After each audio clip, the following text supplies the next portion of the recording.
Hi. What's happening? How you doing, friend? Great. How are you? Doing well. I like how you got your work shirt on. That's I nice. just came in the door. So, All right. what we do around here. We work and we work some more. Okay. So, like, the rest of the office is on West Coast time? It's all varies. Like some people do that, some people don't. So, Okay. So, that's kind of everyone's on their own thing. yeah. The way I look at it is I'm working all the time. Oh, is that what it is? 24/7, 365? Yeah. Yeah. Just a working man. You put it in the time. hmm Yeah.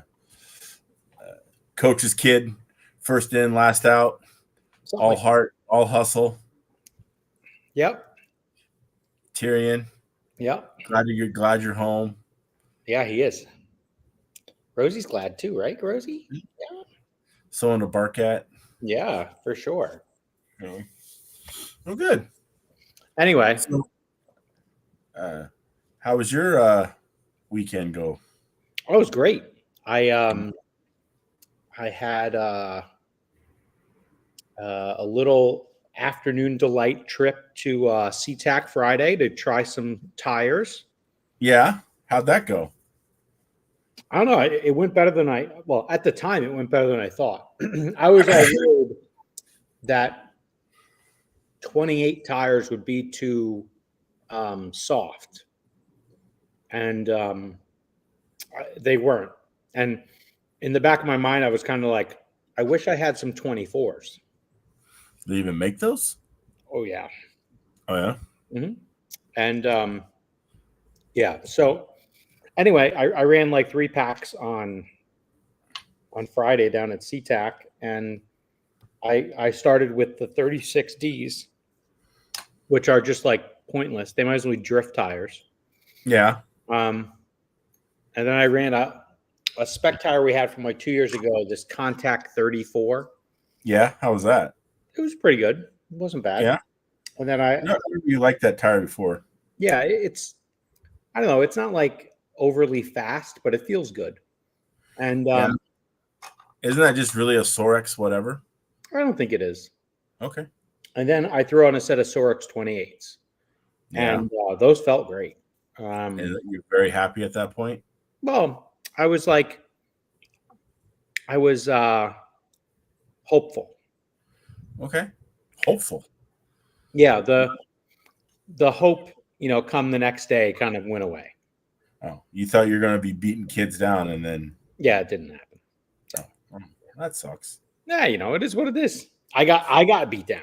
That's okay. No. Who beat you down? 2 people. Yeah. Mm-hmm.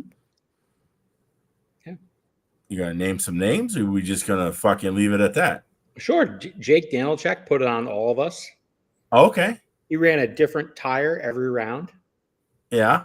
And still put it on everyone. Yep. Okay. And then Corey Harbkey put it on me too in 2 of the 3 or 3 of the 4. What depends. Okay. No Stu?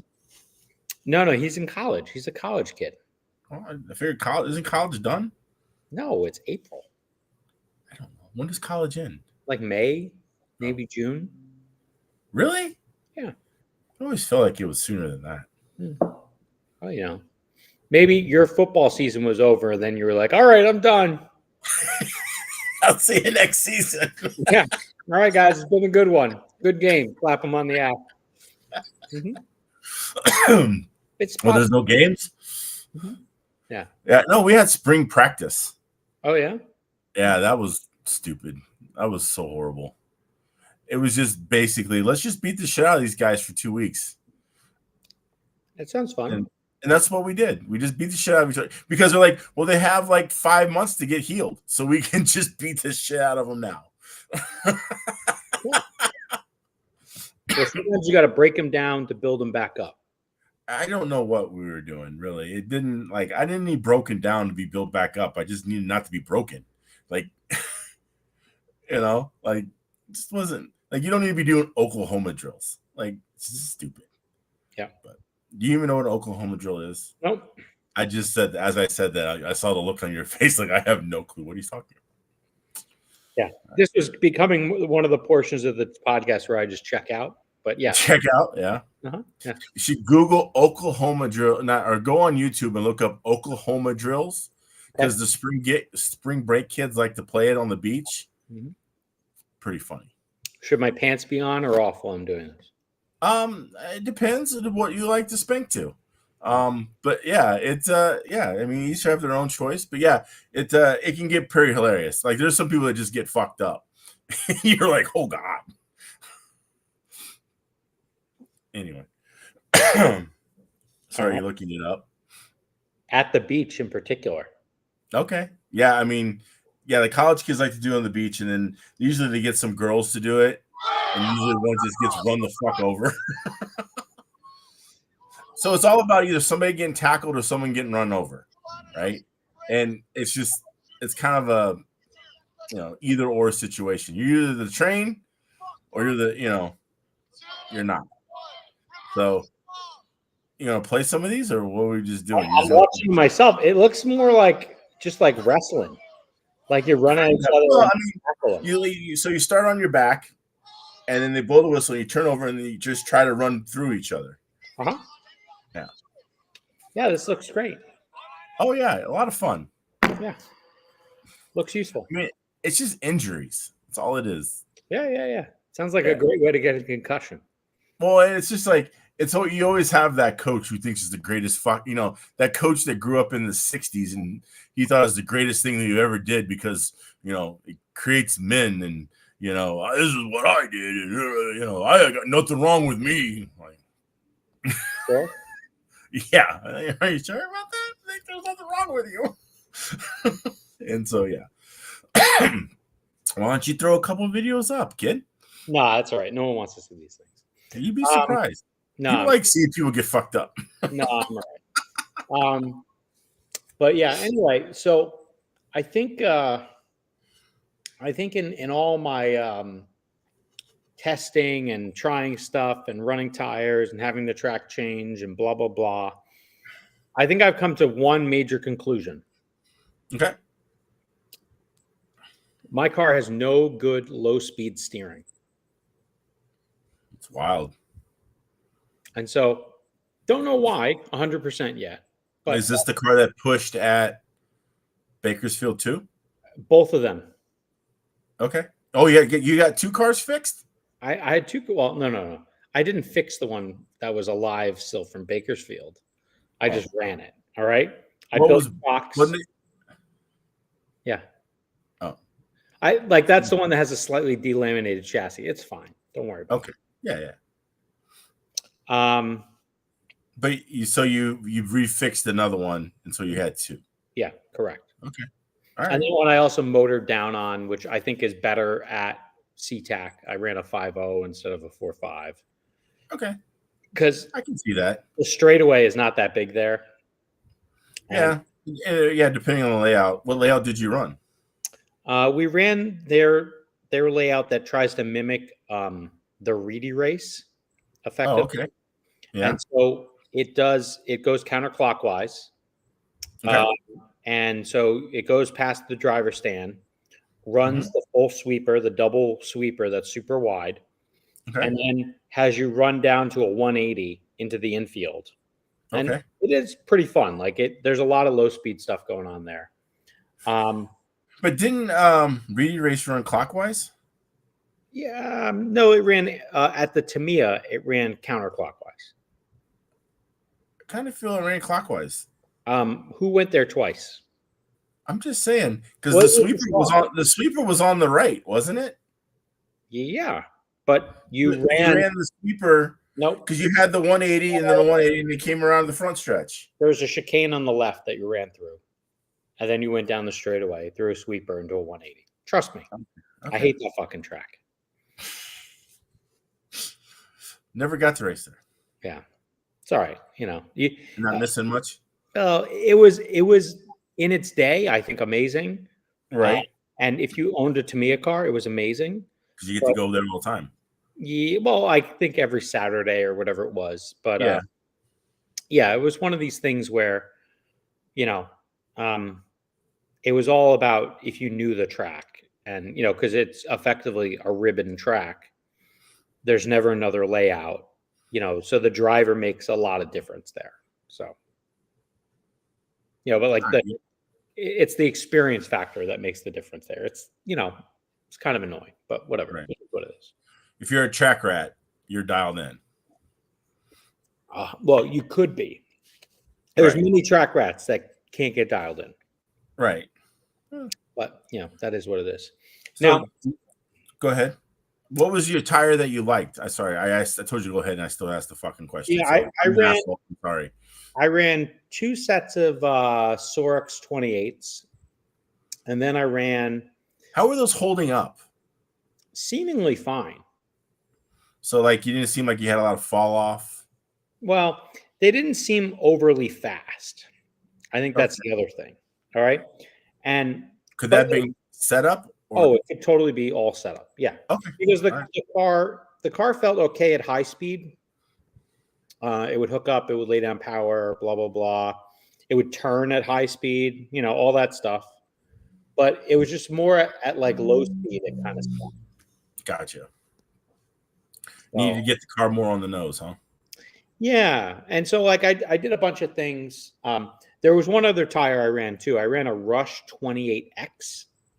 How was that? That was by far the fastest tire for me. Oh, really? Without massive setup changes or whatever. Mm-hmm. I ran that in Q3 and Q4, and I went my fastest like lap times and overall times there with that. So with the tires differences, what tire did Daniel check like? Well, one round he was on a 28, and then he was on a 24. 28 and 24 what? They were both 4Xs. Okay. And then the third round, he tried to run the sweep that we ran last year. 36XX, whatever, yeah. Whatever it is, yeah. Yeah. Or EXX or something. Yeah, that's it. And he broke out in Q3. Something happened. I don't know what happened. And then but he ran the same tire again in Q4 in the main, and it was fine. So that was still a good tire. Yeah, seemed fine. Okay. This is the tire that rips the sidewalls. Yeah. Fucking horrible. It rips the sidewall, but does seem to produce a fairly decent amount of grip. Now, it was better. Like Q3, the track was, I want to say, like 75. Yeah. And then by the main, we were at like 83. Yeah. Cold.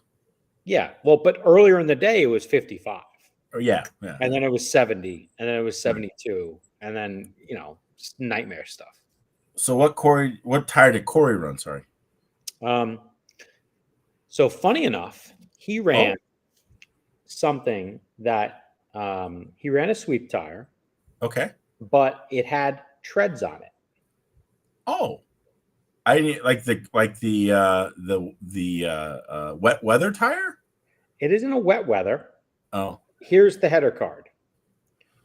It is, they call it, it's a D-spec. It's a GT 10 scale treaded rubber tire, 32 degrees. Huh. He had started by running them in stock. Yeah. And then we kind of dared him to put him on his mod car, and he did. Yeah. When he did, he put it on me then. Oh, okay. Yeah. So this is the part number. So you're ass whipped with some fucking treaded tires. Yes. This is a good tire. I bought a few of them myself. Oh. To be tested soon. Yeah. At a track near you. Yeah. Like I bought those in 32 and 36. And if you feel the carcass, you just grab the tire. The 36Ds are like super thick, super like meaty. And these other things in the 32 or the 36, it's like soft, supple, has some more stuff to it. So like air gap or just spongy? Well, it feels softer and there is a bigger air gap, but like the carcass just like flexes more. So it's like a softer sidewall, maybe? Maybe. I don't know. I really don't know. But it literally has treaded, it has treads in it. So how'd those hold up? Well, he ran them in 21.5 twice, mod once, probably practice a few times. I think he put a brand new set on for the mod main. And yeah, they seem good. So, question: as somebody who's looking to come to the Summer Sizzler, still, if I can find an air flight that doesn't cost $1,000, is there going to be a handout tire? Or is this going to be controlled? I couldn't tell you. Or open? I mean, I couldn't tell you. I can tell you what actually, I won't tell you what I told Todd, but it was probably. I can only surmise. Yeah, you can kind of guess. Yeah. Mm-hmm. So I don't know if I'm going to, like this upcoming weekend, we don't have racing scheduled per se, but I think I'm going to try to get a little racing going on Saturday. Okay. Bust out the generator, drag out the laptop, the loop, all that nonsense. Charge up your little sport pack, your little EMS, whatever giant big yellow fucking thing. Oh no, I used that this past weekend. But like if I bring the generator, I already bought gas. It doesn't matter. I just have the generator, so I'll use that. Anyway, but I think I'll get that whole like scoring thing up, and I want to try a few things. I want to test 17.5 motors, but like I also think I could work on a setup for these grippier tires, or I can just ignore the fact and try to make my car steer a little more. The grippier tires being these or whatever it is, 28s, some fucking soft nonsense. Because in the main, I put what did I do in the main? In the main, I put a little rear brace on the back of my dampener, just a thing, nothing crazy. C45. Yeah, C45F, and I was like, all right, well, maybe this will make a difference. You put it on the front? Back. Okay. Take grip out of the car. Yeah. Didn't do shit. Right. After the main, I went from running like a 5.6 droop package all the way around to a 4 mil droop package all the way around. Yeah. And I put the thickest one of those rear braces I have on the back of my car. Right. And it's still pushed. So, and you got the side bite, right? Mm-hmm. Well, I have the rear traction. I don't necessarily have the front traction. Yeah, but you have the rear side bite, right? Yeah. Interesting. So I could bring down the side bite. I could take out some toe. I could take out more spring rate. Last year, you were really big on linear rear dampening. I'm not running that. I'm running progressive. Yeah, you were big on that last year. I know. Like that was like, I have found Jesus. This is what his name looks like. Yeah. Like you were like, yeah, if you're not running linear rear, don't even fucking show up. Mm-hmm. And so that's what I did. And, results were fairly decent. So no, I agree. I agree. Everything I knew, I've thrown out the window since running those tires in February. Why? They mind fuck you? Well, dude, they were so fucking different to the shit I had been running. Like they're basically bricks. All right. And then I got to go run. Hey, you should have ran those express tires. I did. I ran them a few times trying to help you guys find fucking traction. They're crazy. Those things were terrible. Oh my God. I don't know how a 36D helps any program. I really don't get it. No, maybe. To be honest, they're really good down here in Florida. Yeah, maybe. I love them. You guys have the temperature at least. Like right now, there's no temp. And so, today I walked to work. It was 44 degrees outside. All right. There's no temp here to talk about. Yeah, that sounds horrible. Yeah. It's nice walking weather. It's very good, actually. When does the pollen show up? It's I thought it was dogwood or something like that. Oh yeah, the dogwoods. Yes. I don't know, man. Oh. Yeah, because we just went through pollen season down here, so it's crazy. Yeah. Yeah. But it's extra, right? Yeah. Well, did you? I know you were really big into your little dampener games. Mm-hmm. Have we continued with dampener games, or I are have. you settled on a package? No, there's zero settling. I continue with the mind fucking. Okay. I'm now on 2-hole 1.4 millimeter dampeners. Okay. So big hole. Big hole. So how does the big hole compare to the 4 holes? It is definitely lighter. Okay. Um, Definitely lighter. And so I ran my order of PT oil finally showed up, and so I ran 700 front, 800 rear Okay. in both combos. Yeah. Um, and the 2-hole 14 or 1.4 mil definitely has like a little more um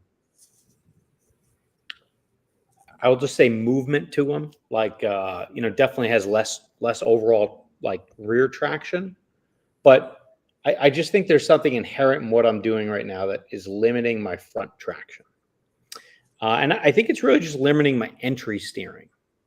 So I think what I'm going to start looking at is like front bump steer changes. What kind of bar are you on?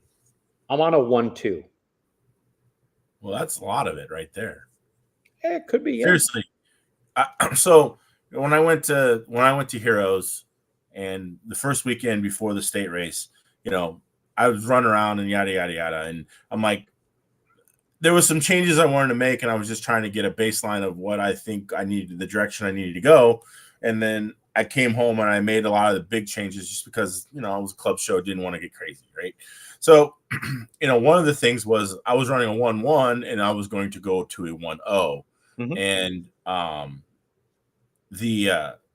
that was, I didn't show up with a 1-0. I had a 1-1 on and then put a 1-0 on, and it was just like, it was one of the things that just made it come alive. Now I did some other things as far as dampening goes, lighter shock oil, lower front, upper links, all those, and those all help too. But yeah, you could definitely tell the difference. And I remember last year at Coral Springs for the Nationals, that was one of the big things that I found helped my car. And there I actually went up in bar. Mm-hmm. And so like I was at a 1-1 and going to a 1-2, and then also some, stiffer spring rates definitely helped the car there be more consistent and drivable. So I feel that on this 800 car, or our car, that the bar changes are pretty big, like really make a difference. Mm-hmm. And they're it can feel them a lot more, I felt, than maybe the old car. Yep. Well, this past week, or when I was in Bakersfield last, I barred up a lot. Yeah. And possibly all I maybe need to do is keep the shock package I liked in Bakersfield, but bar down. I don't know. You run anti-dive and shit in the front? I added that to one of my cars, to the new car. It had a 0.5 mil anti-dive in it. It had some other things going on. It had narrow front arms. That didn't help you? No, that car steered more, for sure. Okay. Yeah, that's another thing I did. Yeah, that was big time, narrow front arms. I especially think I really think, I know I had a conversation with somebody at your track too about this, and I'm like, I think that the narrow front arms would definitely be a plus for 17.5. Mod, yeah, because mod, you're lifting more, you have drag brake, you can set the car, you can transfer more weight to the nose. I think that with stock, you're so on power, you don't get that. So I think it would be more beneficial in that. Maybe it's a situation too where you just don't have enough drag brake or something in your Speedo. Could be. And you're not woeing and transferring the weight with the drag brake that you need to do. Yeah, it could be. Like I've tried to wean myself off of some drag brake, and I've actually dialed up my brakes a ton. Yeah. So more push, less drag. Yeah, and I'm basically just trying to stab it fast and then hit the nose down. Yeah. In like some of those constant radius, like, or maybe not constant, but just like low speed corners. That layout was really challenging. That's basically what I'd say. So Track limits there are challenging too. It can be. Yeah. Yeah. A lot of full sends. And so I don't know. Like you walk away from all these little things and you try to hope that you've added a few more ideas to the memory bank and you got some other things to try. So yeah, I don't know, see how it plays out. Like it's definitely like I think about how my car was in Bakersfield when it was hot out and like how much grip I thought I had at that time. And I think if I could just get it to steer a little more, it would be really good. So here's an interesting thought. Have you ever just run the normal shocks in the front with like say some 400 PT and then do all your bullshit in the rear? Have you done that? That's next. Okay. Yeah. Coming to a chassis plate near you. Where did he go? We lost him. Let's see if he died. Is Florida still around? Blink once if Florida still exists. Let's message him. Hey Mangler, are you dead? That's really what I wrote. I wrote, are you dead?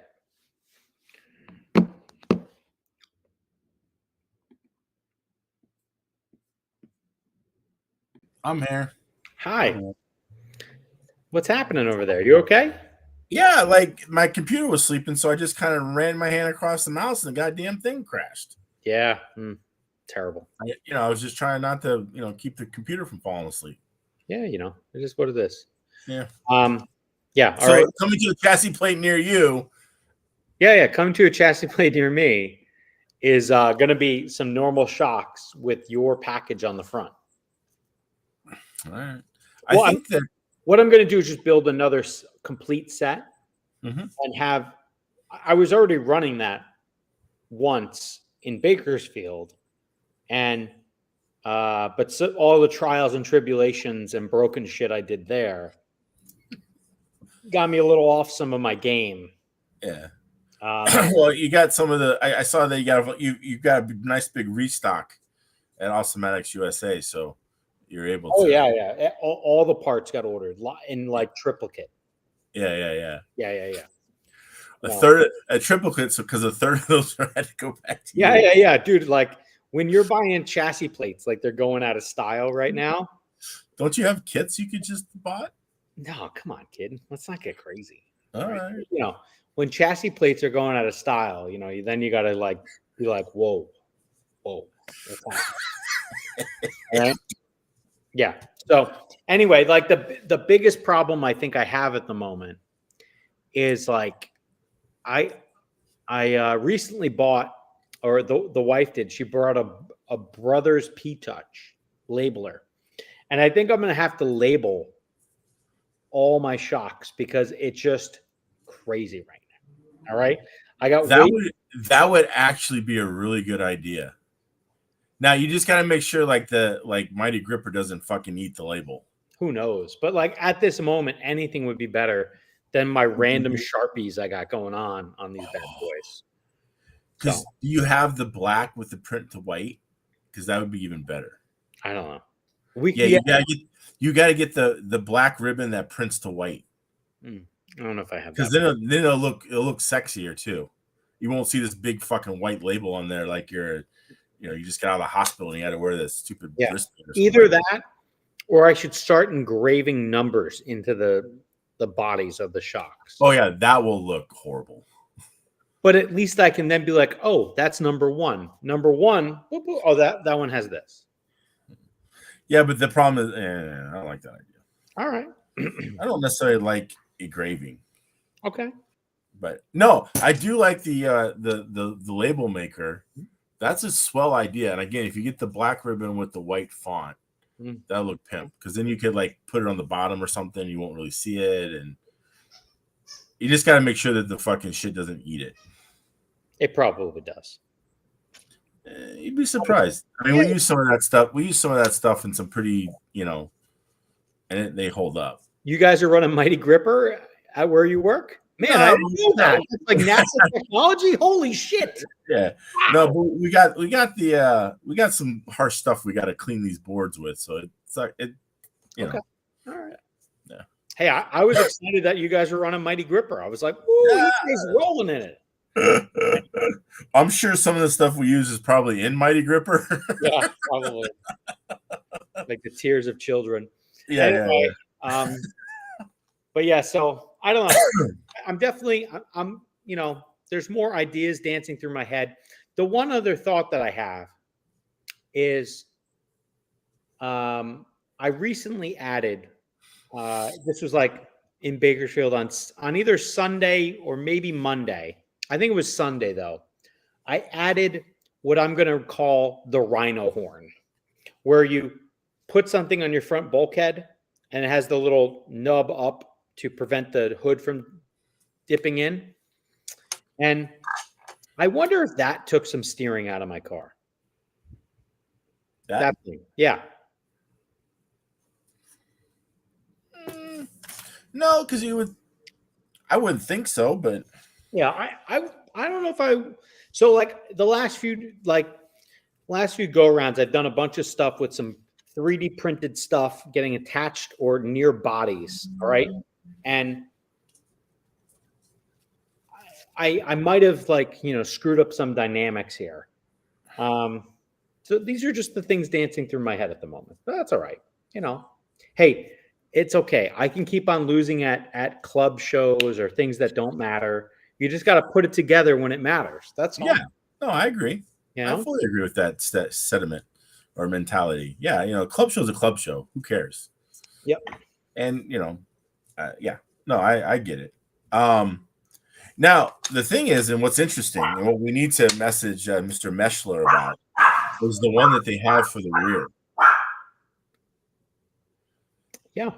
Because, we should probably send them a message and be like, hey, fuckhead, can you bring us a few to California and just don't keep them all for yourself this time, like some other things that you did at 12 Skill Worlds. So, I think that would be a great idea. Yeah. Also, here's Goat's suggestion. And so this one burns really hard because in the 2011 Asphalt Nats at Jackson, I had a halfway decent stock car. And there was one of the mains, I think it was A1, where I was featuring an A1. It was me versus Cuffs. And that race, I ran the race with a second LTCR, basically shoe-gooed into the back of my car. Why'd you do that? To prevent body tucks. Oh, okay. Because back in the day, we were a bit savage. Yeah, but weren't those bodies so thick you couldn't tuck them? No, you could tuck them. It's just you hit someone really fucking hard. Okay. Yeah. So you destroy their shit. Well, people might. Or people did. Okay. So, yeah. The other thought process is maybe just buy an 05 body. That's dumb. So I've thought about that too. We'll see. Yeah. Sam was like, he's like, do I need to run 05 bodies at Nuggets? And I'm like, no. And he's like, well, I'll just bring one in case. I'm like, just fucking leave it home, dude. Like, you don't even don't even give yourself that opportunity. It's just more shit you got to carry. And that dude carries a lot of stuff when he goes to a race. So it's just like, you just don't need all that. So, yeah, no. I don't really, I don't know. I don't necessarily buy that. I mean, if anything, it should make the body more consistent. You should get more steering and make it consistent. On what? On what? What would make it more consistent? the front brace because the body isn't flexing, so now you have more consistent aero. Yeah. Well, and I'm saying my high speed is actually very good. Right. It's for some reason my low speed's not so good. So, I'm thinking about just doing like some traditional bump steer type changes, maybe like raising my rear inners a little bit. I might even lower. I have so much grip. I might even lower my rear arms slightly. I know that sounds crazy. No. I know that will make the thing turn. So last year, I think the setting you gave me was 275 or 250 in the rear. I don't know. I think that's what my whatchamacallit, my 13.5 or 17.5 car was. So whatever setup I posted last year is still on. It's on Pettit. Yeah. That CTAC. So I believe I looked at it recently, and it was easy. I can't remember exactly, but it was 2.5. It wasn't where I'm at now. Yeah. It was lower. And so I think a combination between maybe that, the linear rear dampening, and maybe a conventional front. Yeah. Could be. Kind of get you where you need to be. And a 1.0 bar. A 1.0 front. Yeah. Or I could also get away from this 1.3 rear, which I've never really run ever. Yeah, I kind of like the one. He's like, no, I like that crutch. Leave that crutch. Yeah. Eventually, I'm going to have to wean some sort of rear traction out of the car. Are you still doing PSS in the rear? I haven't been doing PSS in the rear at all. Okay, just checking. Yeah. And you probably need a Type 2 hard spring as well, because that'll give you more turn in. I'm already there. Okay. Well, that's yeah, because Type 1 soft doesn't turn in. It just turns middle exit. So yeah. Anyway, all right. Well, hey, glad you had a good time. Was it a decent crowd? It wasn't bad. We had a heat of VTA. Yeah. Which was pretty full, like 7-8 cars. Gotcha. We had a heat of USGT, and 3 of the 4 were front wheel drives. Okay. We had 2 heats of stock. Oh, that's good. And we had 1 heat of mod. Did you run 17.5? Our stock is 21.5 this year. Oh, okay. So I didn't run 21.5. I am waiting on some motors, and hopefully they arrive. And I want to run my motor that I've run at Reedy. I'm sorry, not at Reedy, at Bakersfield versus 17.5 motors? Yeah, 17.5 motors. Okay. So. All right. Well, good. I need to get a 17.5 car together. So. Well, you have 2 cars now. Yeah. Mm-hmm. But the question is, have all the parts. This shouldn't be a problem. Yeah, the question is, do I want to have 2 mod cars, or do I want to have, something else? Yeah. Well, yeah, right. I'm coming with 2 mod cars and a 17.5. So there you go. Yeah. Because when problems happen, they happen in mod cars. Well, that's not why I'm doing it. Why are you doing it then?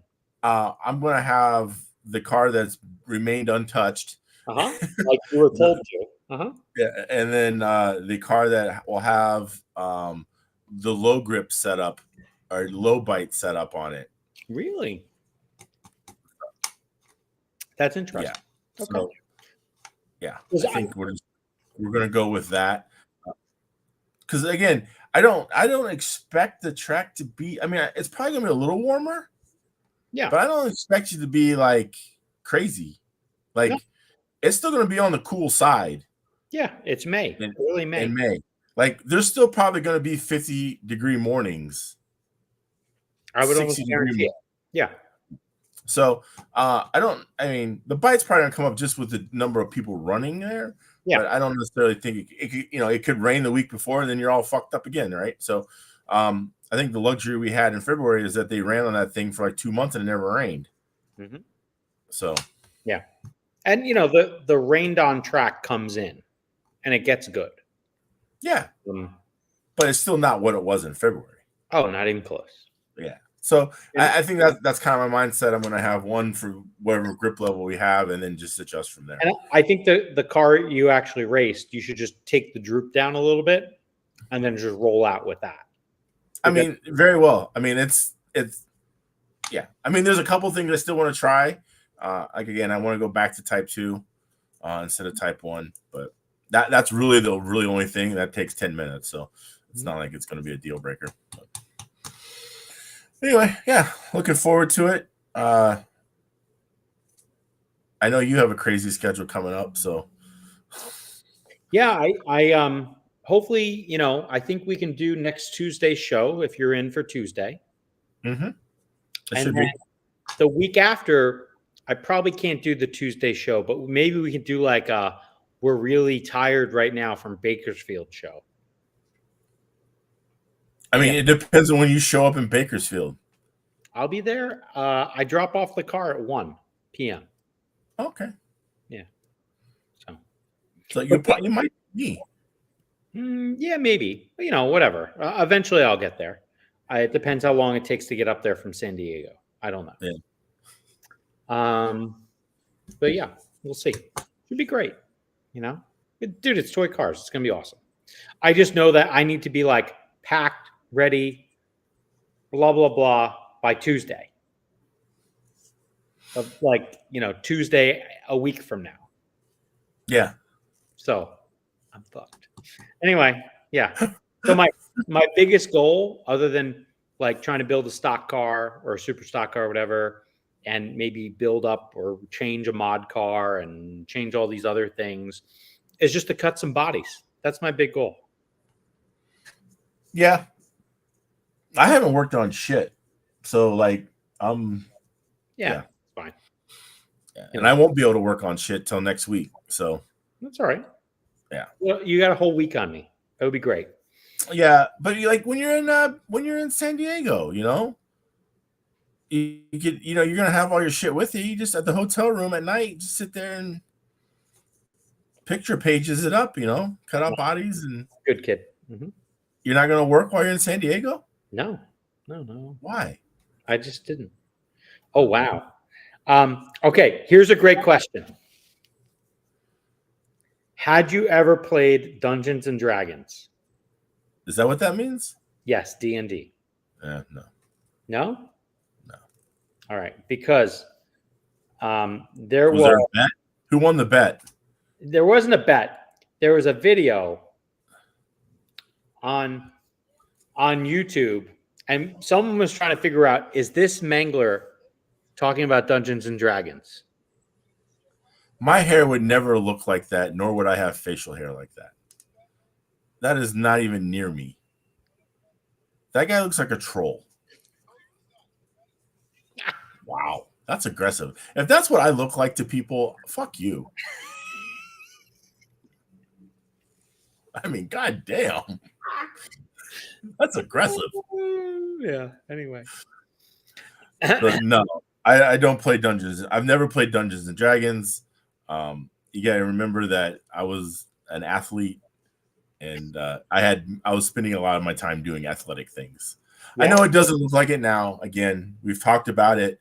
I have the mental capacity of a Navy SEAL in the body of a giant SEAL. I'm sorry, hold on. Did you say a Navy SEAL?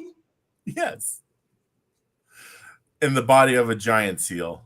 But yes, that's. Yeah, a giant SEAL? I'm a mental warrior. You can't fuck with this. So, yeah. All right. Well, hey, apparently not even close. All right. So sorry there, Sharpie. It's in the nose? Jesus Christ. Yeah. I think that guy had like a nose that went like that. Yeah, he kind of had a pig nose. I'd agree. Yeah. Again, whoever radio control Greg is. It's Greg Sharp. Oh. What the fuck's he doing? I don't know. Last I checked, Greg Sharp was in DC, Maryland area. That's all. He lived in Florida. He used to. He's lived in a lot of places, All right. But I haven't seen him since like the Coastal Nats or thereabouts. So I don't know. Couldn't tell you. All right. Anyway. Does he even race? Oh, look at this guy. He's being a new dad. Well, congratulations, Greg. Congratulations, Greg. Good job. Mhm. Good job in not pulling out. Congrats.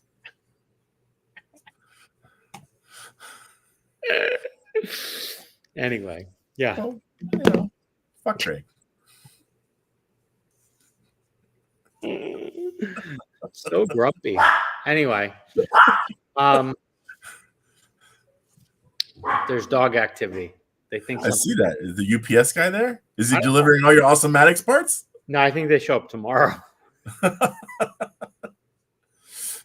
I placed an order and I swear to God, I just picked normal ground because I really didn't need the shit. I just wanted to, I don't need it for a minute. So I'll just do regular ground. I think I got here faster than when I do 3 days select. Don't flex on fools, all right? It's not right. I don't know, but that's not good because it still takes 7 days. But it's oh wow, yeah. I don't have to tell you. I think the distribution hub in New York for UPS is tapped out. So if anyone has the inside track on a good FedEx pricing, holler at some boys over here. Oh yeah, they can't handle the volume. No, I don't think they can. Yeah, that makes sense. They're really good at smashing things. Oh yeah. Yeah, it's like Hulk smash. Just like everything is just destroyed. So my last couple orders from EA have gone random other places in Florida. Oh, that's nice. Yeah, and I've taken one all the way down to Fort Myers and hung out down there for a couple days. And the other one, it literally just vanished off of the whole tracking network. We don't know. And then it showed up, but it was just it was literally radio silence for 2 days, nothing. The damn thing was in my neighborhood and total radio silence for 2 days. Well, and here's a vote of no confidence on FedEx. So I think the reality is, they all suck. I mean, everyone's like, "Oh, they suck, they suck, they suck, they suck." They all suck, dude. I think the only ones that are probably worth the shit is DHL, and you can't even use them. So there's they all suck in their own little way, and they're all gonna fuck you in their own little way. So there's nothing you can really do. It's just, I guess the one is whatever can provide the minute better customer service is the kind of one you stick with, and I think I don't do enough with that to really know, but I think that's kind of where you're at. I mean, that's your barometer or your judge, what you use to judge. So anyway, what are you doing? I'm responding to people right now, and they have a good idea. Okay. So in comes a question. Oh, we're taking questions off the fucking internet now? Got a question. All right. What does caster in the rear do? Caster? Yeah. All right. Well, if you make it shorter, it gives you more rear grip. If you make it longer, it gives you less rear grip. Maybe this guy needs a longer rear caster. And if you do this, you can't just change this in a vacuum. Very important. So the rear hub has this AM23 thing on it, okay? And you need to adjust the amount of shims that go on it. So for every 2 degrees, I believe it's 1.75 millimeters worth of shims. I thought it was for every 4. Tomato. I don't think it's really tomato, but yeah. Anyway, you just can't just randomly change it. So if you were at, say, -4 and you had on your AM23, you had 1 mil of shim. And if you were to go to 0 with still the 1 mil shim, I think you'd see a lot more bump in. So you get more grip. Yeah. Well, kind of. You'd get more grip at other things you wouldn't expect. So anyway, so that's one of the things I'm also kind of thinking about. Well, I also might go back to the AM23Rs, which I know you're like, whoa, what's going on over here? Well, I fully admit I ran them at Heroes. It was one of the things that I did, and I had to. I had no choice. Oh, here's the thing. What are you running for top links? Why'd you have to? Because when I was running 23 ones, I wasn't getting rotation. Okay. Yeah. But you thought it was a center of the corner problem? Yeah, middle to exit. Okay. Yeah. Well, no, I didn't have any turn in, but I still didn't have, I didn't have shit. I didn't have it anywhere really. So I was just trying to get it. I was just trying to take, I finally decided to take traction out of the rear end. I even ran a C45. For Christ's sake, I've never like that. There was a diverse, different setup for that place than anything else that I've ran. So, you lost my train of thought. Anyway, yeah. AM23Rs. Yeah. Oh, yeah. This is my question. So, what are you running for top links? Are you on bulkheads? Are you on LTLs? Are you on just Rs? Yeah. You need to get on that just regular R life, kid. Especially for SeaTac. I don't know. I think if you just went to the AM19Rs, don't even go LTLs, just do Rs. You'll be like, okay, well, here we go. Yeah. Was anyone else running long top? I know Jake was. Yeah, everyone was. Everyone was. Well, not you. But yeah. Yeah. I think that might help a lot. Maybe just go to LTLs then. I don't know. The difference between LTLs and Rs isn't a huge. It's enough, but it's not huge. Yeah. But so like this is the scenario. The question is, do I change how the car rolls? Like if I run those shorter top links, it just won't roll as much. That's all. Like that's all that really happens ultimately. I honestly think though. But it reacts faster, and it, Yeah. So if you have to switch, quickly. Yeah. Maybe. So what I really hope to do is to put down that same layout Saturday morning. I think Saturday morning. We'll check the the weather because it looks like it's going to be 75 in Seattle on Saturday. But then I look at Saturday and it looks like it's going to rain. So it might have to be on Sunday, and it looks overcast. So and it doesn't look fucking hot at all. So yeah, I don't know. Okay. Maybe I'll have to play hooky. Just Friday. Go Friday. Yeah. I don't know. Fuck knows. Anyway. Yeah. Maybe I just sit at home and, dyno motors and rebuild cars more. Watch the Chinese Grand Prix. Yeah, well, I'm gonna do that anyway. So all right. So we teased about the great Sicily pizza race and Italian food race in Europe. Oh yeah, the 1/12 Euros. Yeah, it was like a miniature off-road track that they were racing. Did you watch? I watched 2 A-mains. That's not what you were supposed to do, but that's okay. What's that mean? That we had a whole thing lined up and you just fucked it all up. Oh, did I watch? I don't know. Did I watch? Am I supposed to respond with that? You're supposed to did you watch? You're like, no. And then you asked me, did I watch? And you say no? No. Well, that's the 1/12 Worlds. So that was funny. But you fucked it all up. Yeah, I didn't think whatever you were saying wasn't that funny. So yeah, it was. It was. Trust me. I know funny. It was funny. Huh? In your own mind, it was funny. I know funny. It was funny. Now, if people didn't get it, that's on them, not me. Like Jerry Seinfeld said. He's like, if the crowd doesn't laugh, it's not me. It's you. Sometimes it's Jerry. All right. No. I fell asleep seeing Seinfeld. Wow. He drones on a bit. That's like making out during Schindler's List. I mean, you can't. No. Come on now. But you made out during Schindler's List. Yeah. It's okay. All right. Anyway, so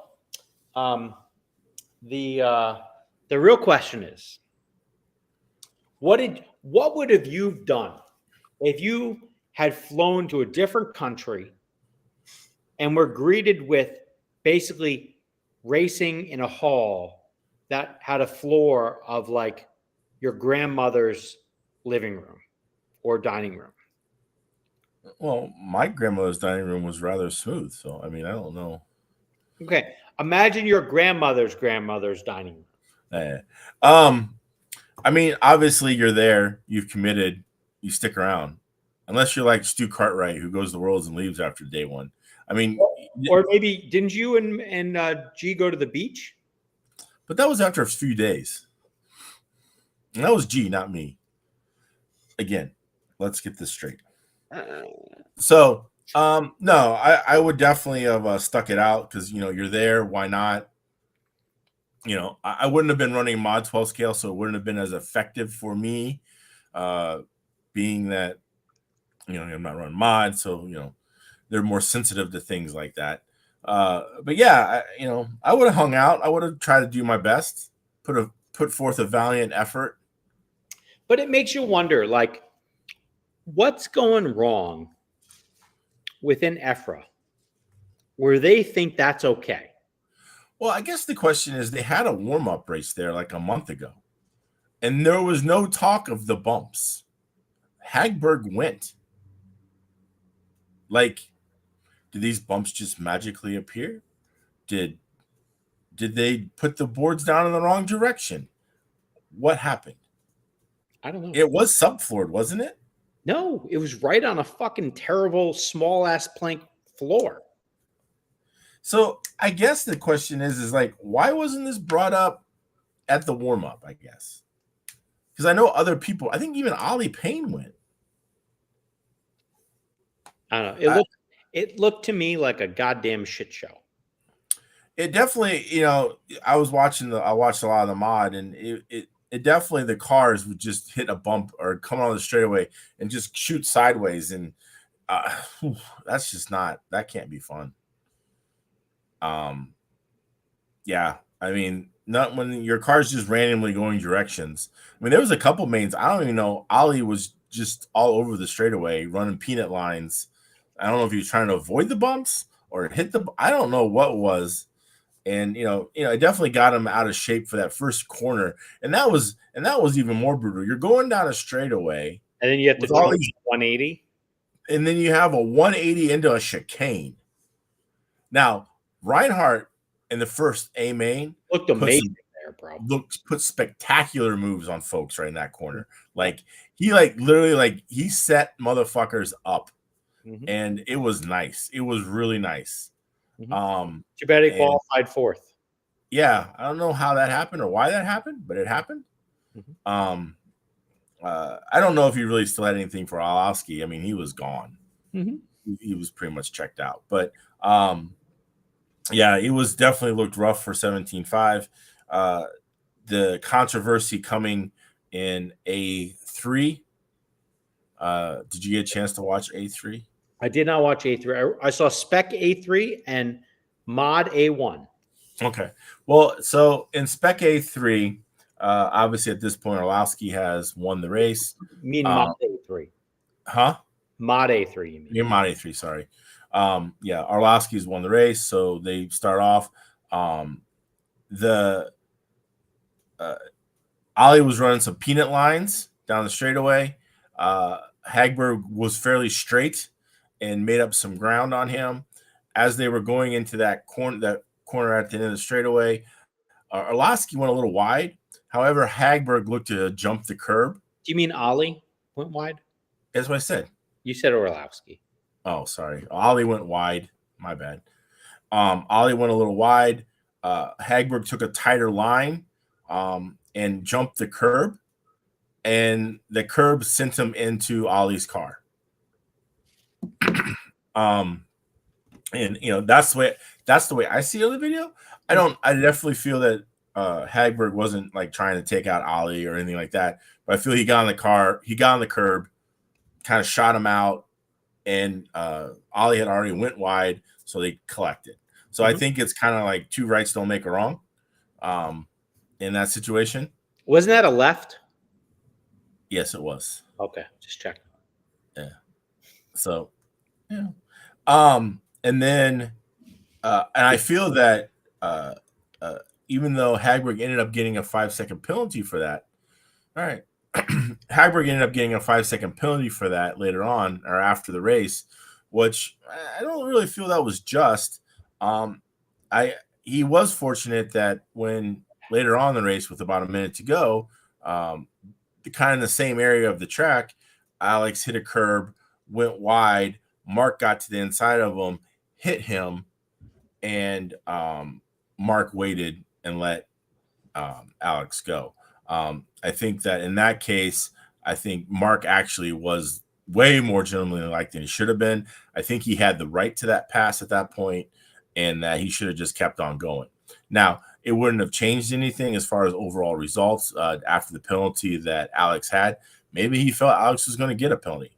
I don't know, and he was just doing some Alonso smart shit. But uh, yeah, that's kind of the way I saw it. Obviously, all things are up to interpretation, and people can see things differently. But that's kind of the way I feel. Yeah.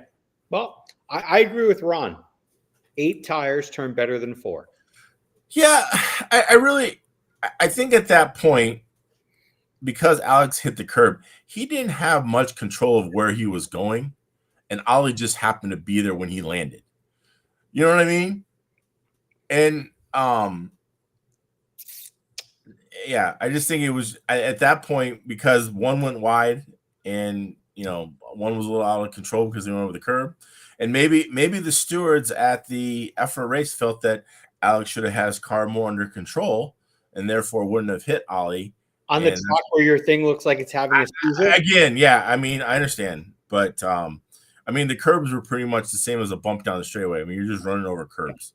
I assert they went to this track because the old dudes that run EFRA hadn't been to Sicily in a few years, and they had an ex-girlfriend or a guma that was there that they wanted to see. That's my assertion.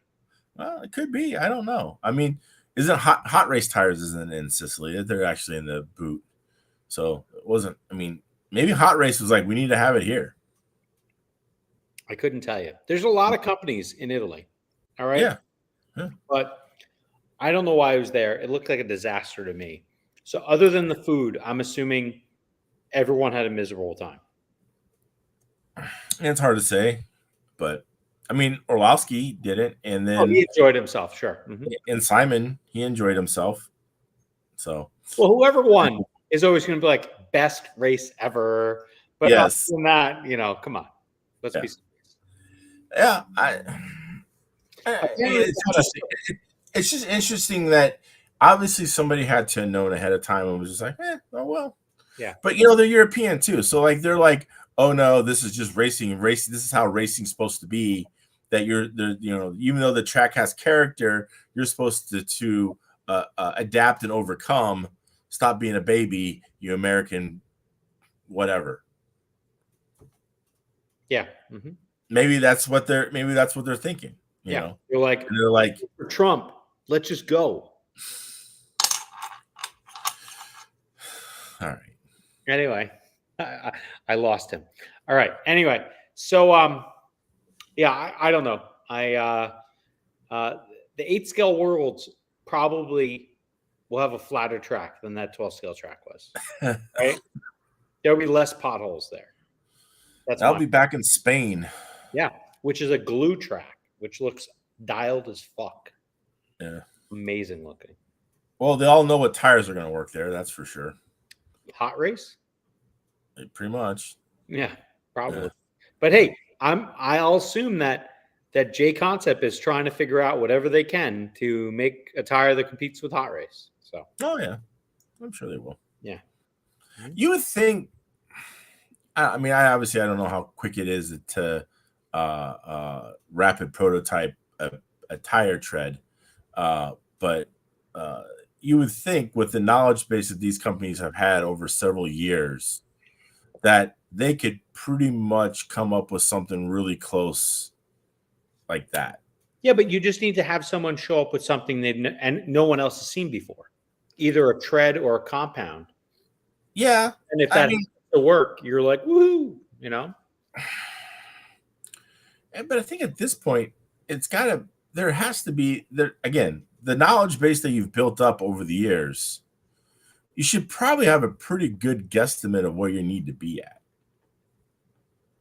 Maybe. Unless it's just one of those things that they just keep reinventing the wheel and they call it a new thing and it really isn't that much different. You know what I mean? Like they're kind of just, oh, we got this new whatever motherfucker, and it's supposed to be better than motherfucker 2, but whatever. Hold my beer. Yeah. Again, I don't know enough about that world, or enough about tire manufacturing for 8-scale buggies or even off-road cars as a whole. But I think that those companies should have enough of a database to say, "Can you do this?" Yeah, maybe. So speaking of local off-road racing, all right, one's not so local to me anymore. I just want to give a shout out to the racers who attend at Traction Action in Long Island, New York. I think it was Plainview or Woodbury, like my old stomping grounds. They suddenly had to not hold racing this past weekend. I hope whatever's going on over there can get sorted out. I have a feeling the place is empty, like just has carpet in it. Everything that was there is all of a sudden gone. But like just abandonment? Not abandonment, more like, it's now just gone. Like when you have somebody who's a business partner and you don't change the fucking locks on him, and then all of a sudden he's like, I'm just taking all your shit. Gone. Oh, wow. Yeah. Anyway, but I care about the racers, not about the drama. So I hope they get back to racing there. Ooh, that sounds crazy. Have they been racing there a long time? They've been doing it for a few years now. And then I saw there was a very nice dirt-based on-road track in Tampa getting started. Wesley Chapel, West Chase, whatever, yeah. And I call it dirt on-road because there's no jump bigger than like a half foot. You could be pretty wild there, bro. Could be. If I knew what stupid tire works and all this other shit. It's generally a slick, and with PB Blaster or like what's the other shit that's out there? They have yellow and blue, and I don't know. I can't remember the name of it, but just some more shit you get at Home Depot. Gives yourself cancer. You put them on your tires. You gotta. But then, are fresh tires better since they're slicks? No. You're gonna spend time taking like a normal tire that has maybe a BK bar on it, and then you're going to be grinding it and then lighting it on fire and then doping it and then putting them in bags and then running those. It's going to be great. You're going to love it.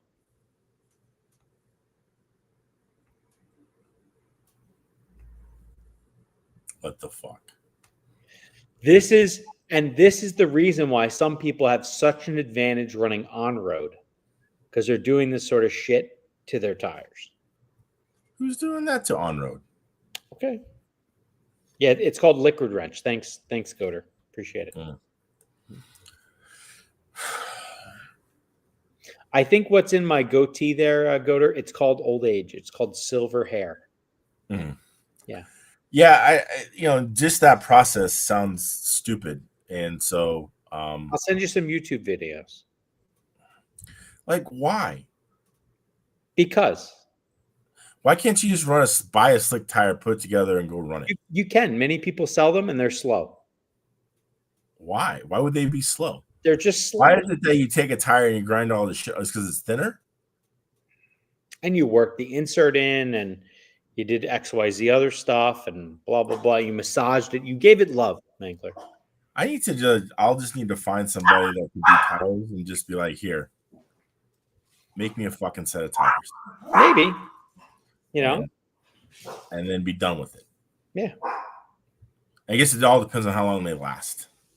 Who's to say I'm even fucking going? But if I were to go, I would just be like, hey, no, they're going to run, dude, they're going to run 2 times a month. Remember this. I'm sorry, what? Yes. What? They're going to race 2 times a month. They need Wednesday night club racing every week. No. They're going to run 2 weekends out of the month, like a Sunday. They're retards.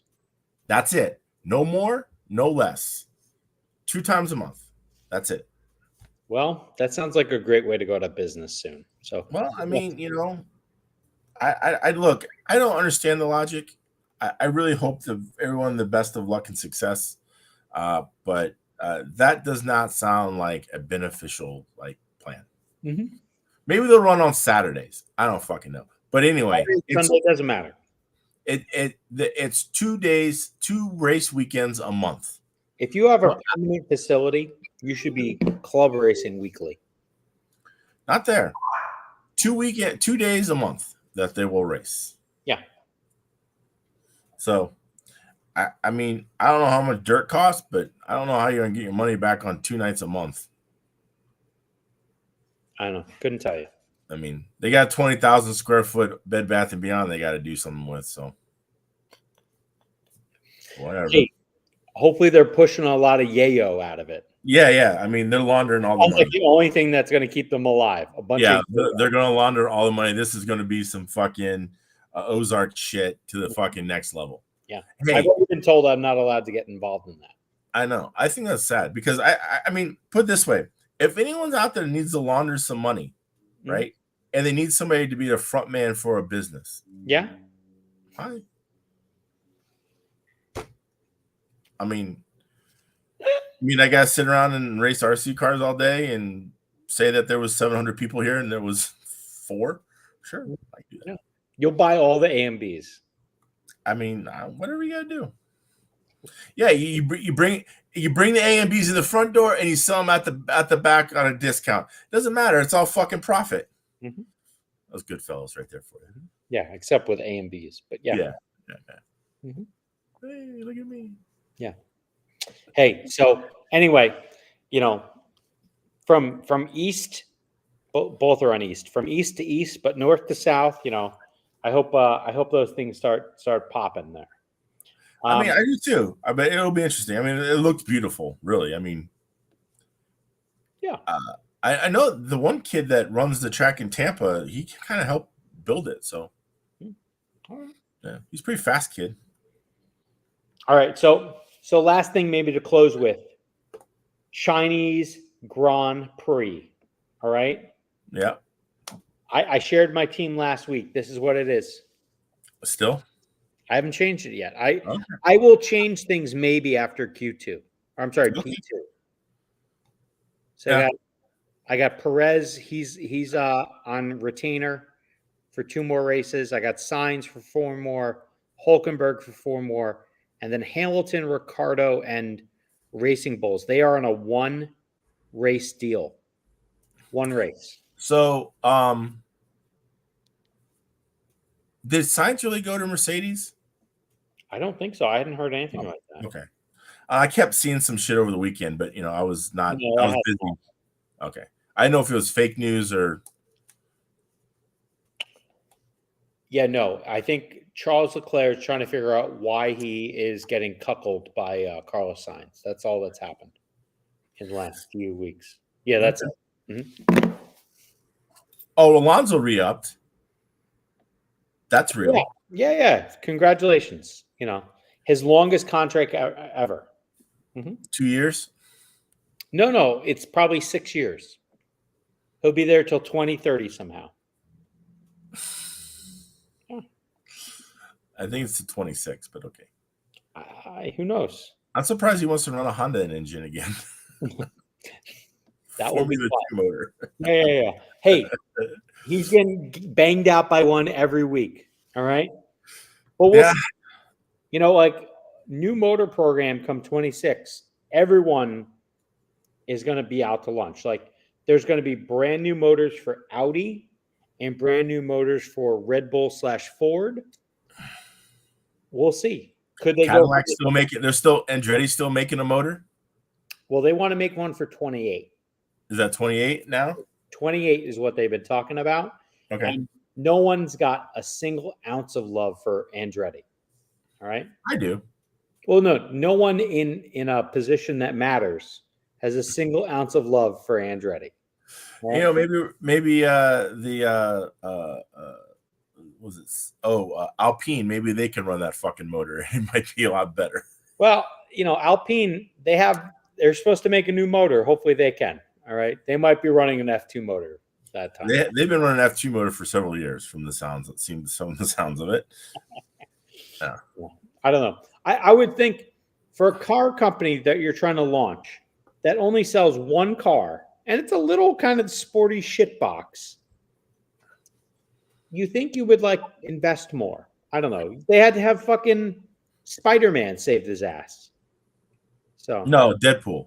Oh, Right. Deadpool save his ass. Whatever. Spider-Man, Deadpool, same thing. Yeah. Not really. Yeah, they both got red outfits and masks. It's leotards. That's what they're into. I think Wolverine's part of it too. Okay. There you go. So, in any case, all right. Yeah. So I don't know. We'll see what happens. But I don't think they've had the Chinese Grand Prix for 5 years. So they didn't have it in 21, 2, or 3. I guess so. Only 4 years. Or no, that's 5 years right there. So we'll see. Should be interesting. There's a lot of kids who haven't raced at that track ever, and that's why I put Ricardo and I put Hamilton because they've raced there before. Yeah. I haven't. I'm not that familiar with that track, so I'll be watching intently. There you go. So they kind of ran there when I was not following a lot. Back in the drunken years of the Mangler, I guess. Yeah. Yeah. You've been more, civilized the last 2, 3. Right. So. All right. Oh, this is a real hot take. Hot take. Woo! Ouch, this hurts. Getter is just like going right to the core. Why don't you read Getter's question? On the motorcycle, how does it make you feel that you had the slowest 21.5 in the field at Snowbirds, and then G1 Nats with the same motor? It's not the same motor. What do you mean? It was both Orca, whatever the new hotness one. Yeah. Okay. What, are you trying to say he had something better than me? I don't think they would do me like that. Who are you? I'm nobody, but that's exactly. Fine. If I'm going to have the best thing I got, I'm going to give it to you or Mike G. I don't know. I'm pretty sexy. So. Actually, I might give it to you because therefore, if you did well with it, it would show that it's actually good because G's going to be fast regardless. So. Exactly, dude. But if I were to just crush people's souls, come on. If I were to pretend like I was a Florida racer and put a 13.5 stator into my 17.5, woo! That was like the big thing back in the day, in Florida. So it was? I think so. Okay. I don't know. I don't think Keith did me dirty at all. In fact, there was a Roar Regionals going on at the local track. And it was either a regional or the week before regional, whatever it is. I think I almost gave Keith you a blowjob just to get one of these motors because these guys were banging me out with these motors. But yeah, I think there's just a fine window. Did you spit or swallow? I definitely spit. And, okay. But, what it comes down to is, there's an infinite world of tuning options. But I do have to admit that my 21.5 car in Q4 at Snowbirds, I think it was 25.15 or maybe it was 17.5, one of the two. It was by far the slowest goddamn car I've ever had in my entire life. I wanted to be on the stand getting out and pushing it go down the straightaway. It was so fucking slow. It was terrible. I know that supposedly G sends his motors to some guy in Florida. Yeah, I don't know who works on him these days. I think it's this guy's name's Mike. Bam Speed or something? Yeah, I think he bought Bam Speed from John Bermelli. Okay. And yeah, so. Anyway, it's some guy in Florida apparently. Mm-hmm. Because I looked it up and I'm like, who's this? Oh, Yeah. he's in Florida. Never heard of him. Yeah, oval guys. But what you want are oval guys working on your motors. I think that's a key thing. Oh, I agree.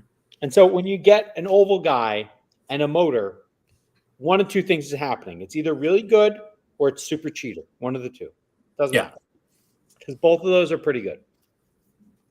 Brian, yes. Yes. It wasn't as big as it is now. What is that? What are we doing? Should we get Sam Isaacs on the podcast? Oh, yes. Please. Yes. Hey, Sam, would you like to be on Track Rats right now? Not particularly. Right now? Yes, it's right now. He's like, not particularly. Fuck you, Sam. I'll hit you up after. It's not that important. All right. I'll call you back. Sounds good. All right. Bye. Wow. Sam Isaacs doesn't love us. No, he does. He just doesn't want to air the hot take that he was about to tell me. Oh, okay. Yeah. So in any case, yes, I've raced at NDRC. It was a lot smaller back then. I raced when it was real small. And then we used to race at that fairgrounds there in Marion County. And I think you guys were racing there for a while, and then it supposedly moved. Where did it move to? I don't know. But anyway, you can answer. But yeah, there's a lot of places in the Midwest that I've been to. So. And the reality is, Mangler, think about this. If you could go back to any time when you were racing, and I'm going to not say like a snowbird's time, but like think about a time when you were, racing weekly. What was that one time that if you could go back to, you'd be so happy? I mean, like a weekly club show place where to go. Mm-hmm. I think it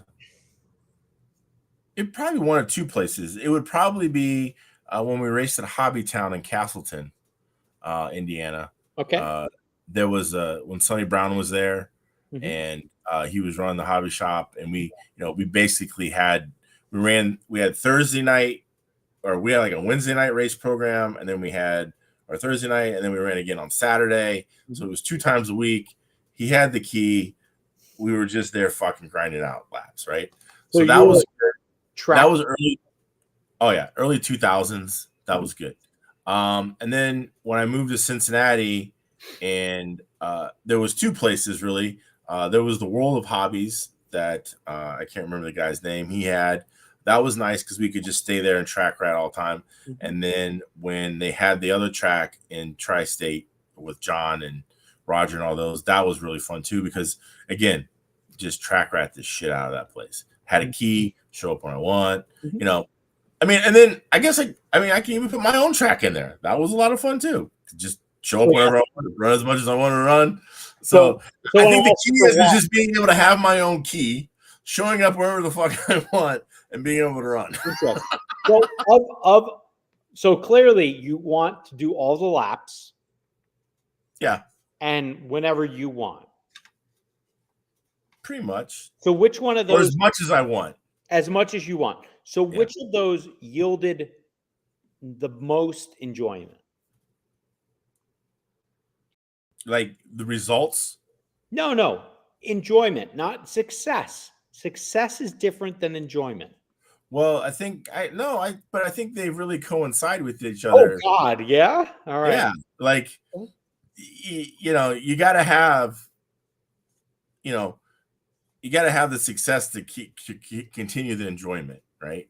To some degree. Now, look, it can be varying levels. Like, when there was times where I would just go to a track and I put a lap on everyone, that was wonderful.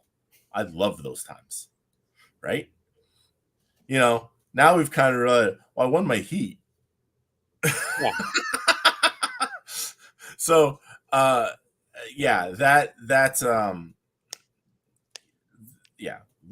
the times that it was probably the Tri-State era in Cincinnati when we had that track. That was, I had probably the most success during that time, and it was a lot of fun. I mean, literally just late nights, just fucking running laps after laps after Mhm. laps. So Yeah. All right. yeah, I mean, it's kind of like when you could go to 360. So, like, as I think about this whole thing, the little question I posed to you, um, I do think my most fun time, and it's because it was more of like a mental thing. I needed it at the time.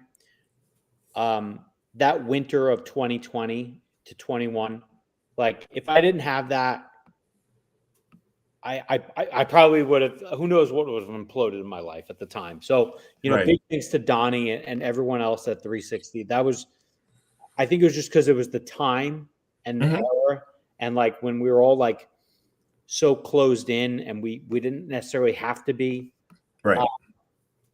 And then I would think about before then, Wednesday nights at 360 in 2010s, whatever. Those were, they made for some really terrible Thursday mornings, but they were fucking some great times. Yeah. Staying there at 4 a.m. doing dumb shit. I thought of one more. I, one Go more, ahead. and then honestly, what Getter said here, we kept Getter in the program for the 2011 Jackson Nats. They kept on calling him, like in the G main, hey, is Ron Getter gonna come? Because he never showed up. But some of those days, like just running at an asphalt track, realistically, and I get that sensation a lot at SeaTac, but I had that a lot too in Jackson, um, especially under the lights at Jackson. It was so much fun, and like the cars look so fast too at night under the Mhm. lights. Oh yeah. Yeah, but I think those are my more fun moments in the hobby, and they don't necessarily have any success tied to them. You know, Right. like you know, in 2020, you'd get lapped by Donnie.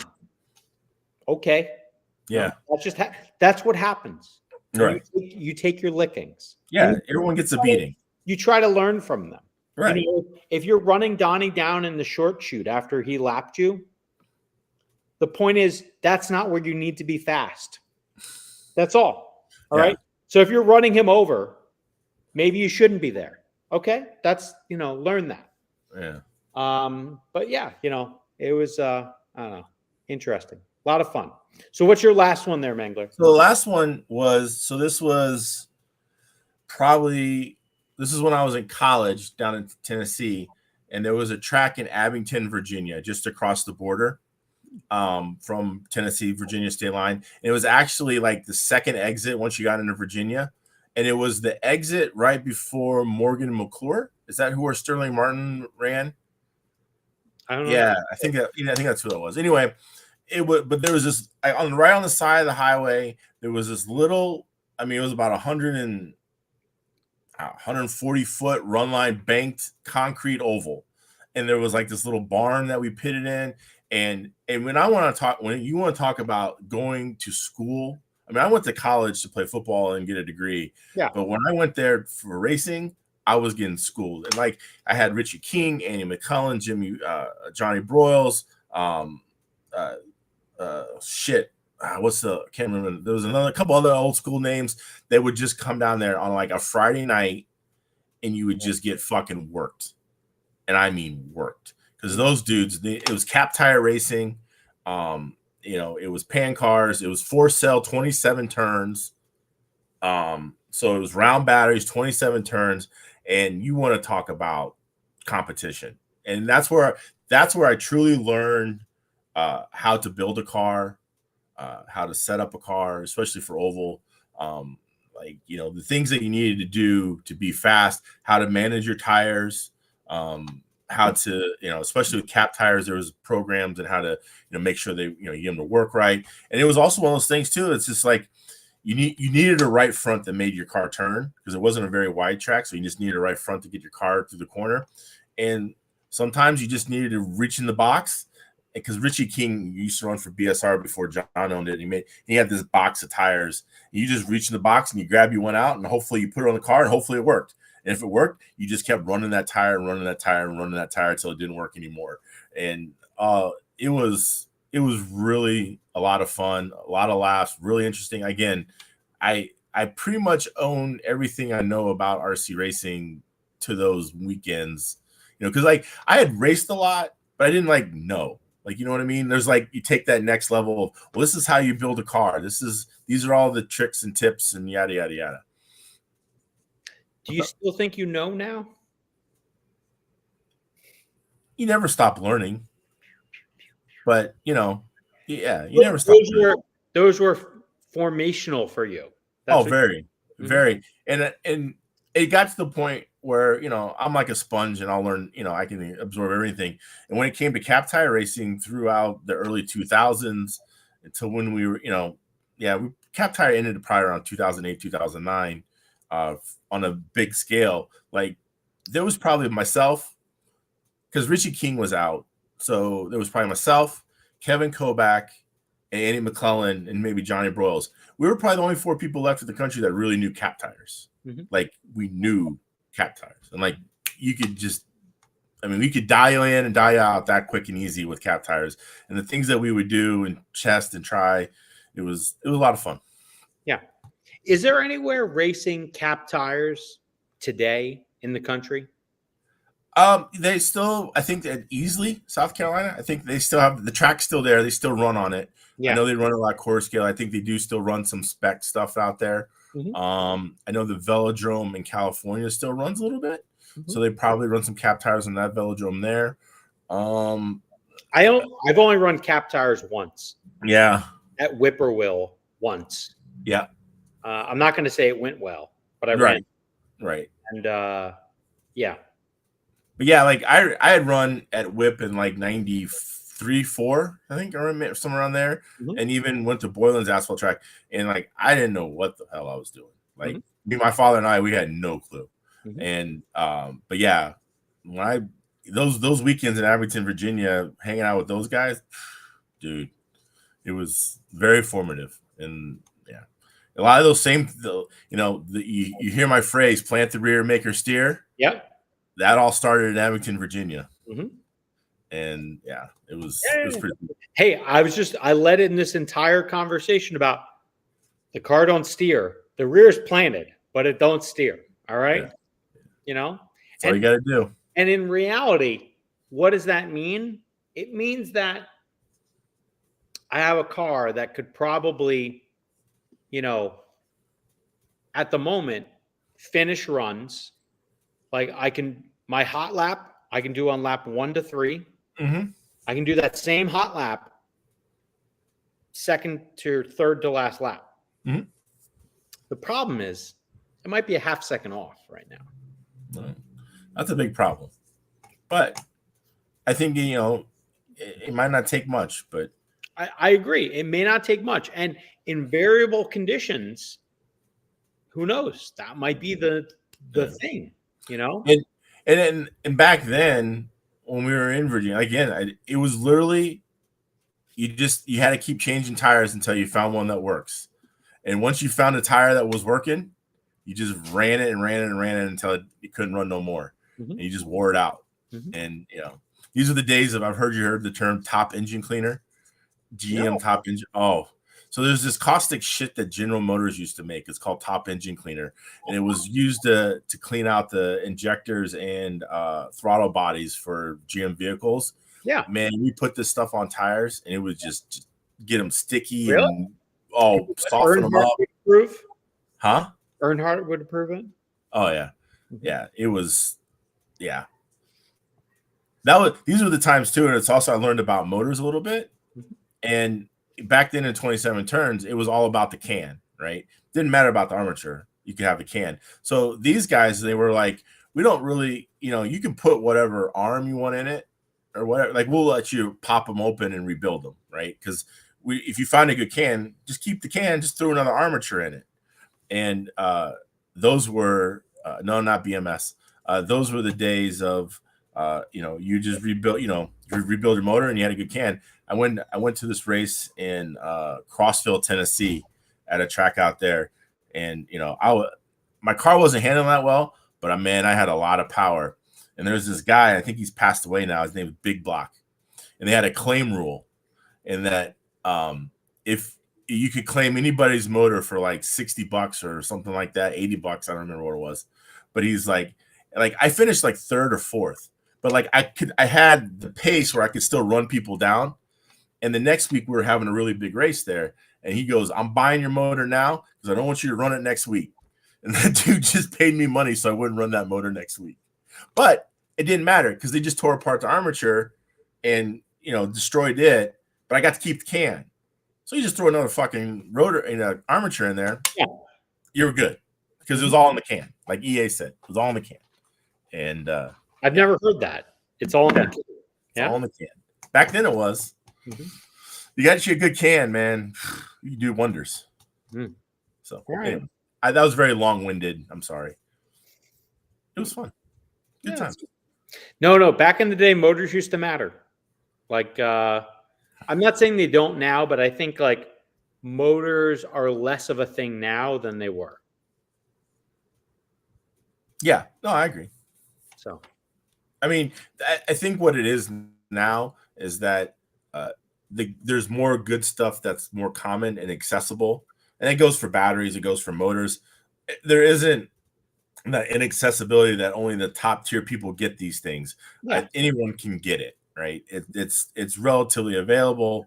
All you gotta do is just place an order with whatever hobby shop you got, and you'll pretty much have the same thing anyone else has.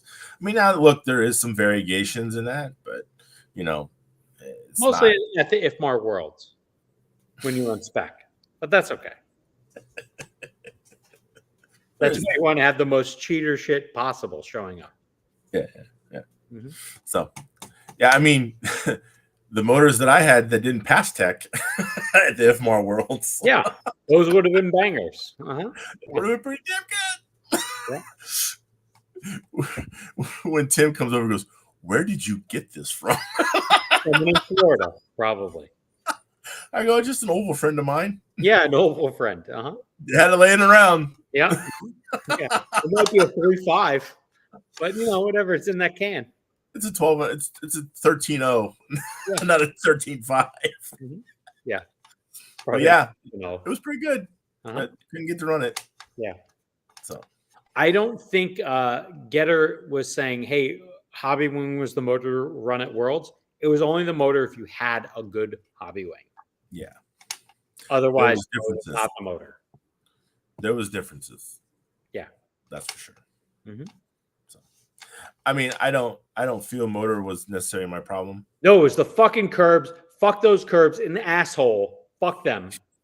I didn't have a curb. My problem at Worlds was my dampener wasn't light enough, and there was one other thing that I learned that I took the Snowbirds and helped tremendously, and I can't remember right now. I don't know, because you were on fire at Snowbird. So, like, what was the other thing? Let's think about it, because you sold off these cars already. They don't exist anymore. You don't remember them? You're fucked. Be all right. Yeah. Oh, I think it was more camber. Yeah, because for years it's for not years, but for a while it's like, oh, you run 1 or you run 3/4, you run like 3/4 to whatever 1 or whatever, and come to find out, somebody's running 1.5 and a really light dampener, and I'm like, So it sounds like one of my stock 12 scales. That's what I should have brought instead of a 13.5 12 scale. Yeah. So anyway, it's all right. Oh well, it's all right. There was some other things too we learned since then, but I don't know. You know what those are? Like fans and whatever else. But fans and narrow wheelbase, and yeah, I even had narrow wheelbase. Didn't help me. Yeah. So anyway, I can't wait. Hopefully this weekend I get to mindfuck myself. Ooh. A few different motors, and I got to get a stock car built, and maybe I should look at my old stock car setup and just make that a mod car, because my stock car I thought was pretty baller. So we'll see. All So right. I'll be interested in your results and what you learn. yeah. Hey, I'll probably be busy, but I that's won't. fine. I'll check it later. I will share info on track rats. Nice. Doesn't mean it's good info, but I will share info on track rats.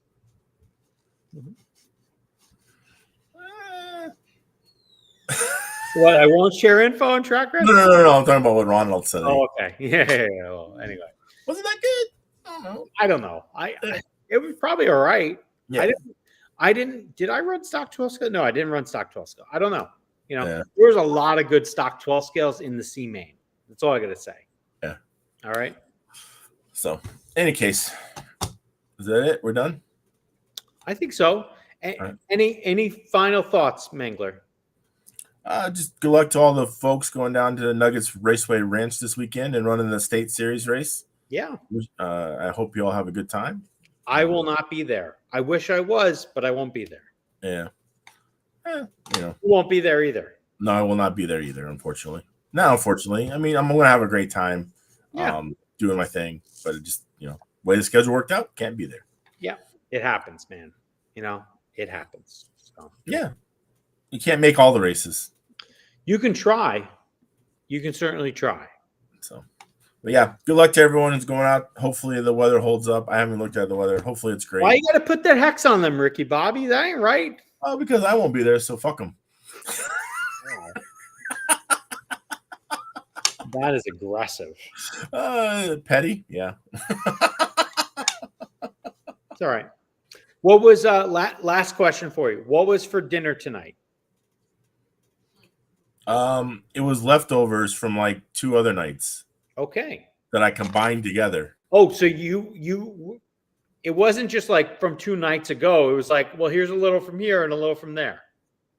So the one leftover was from last night, and the other leftover was from last week. Okay. So I just kind of heated up some rice and put them all together, and that's what it was. All right. Why'd you ask that? You never know. asked me what I had for dinner. I'm trying to come up with new things to end the show with.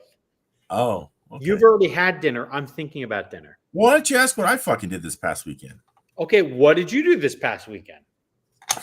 Asshole. Selfish prick. All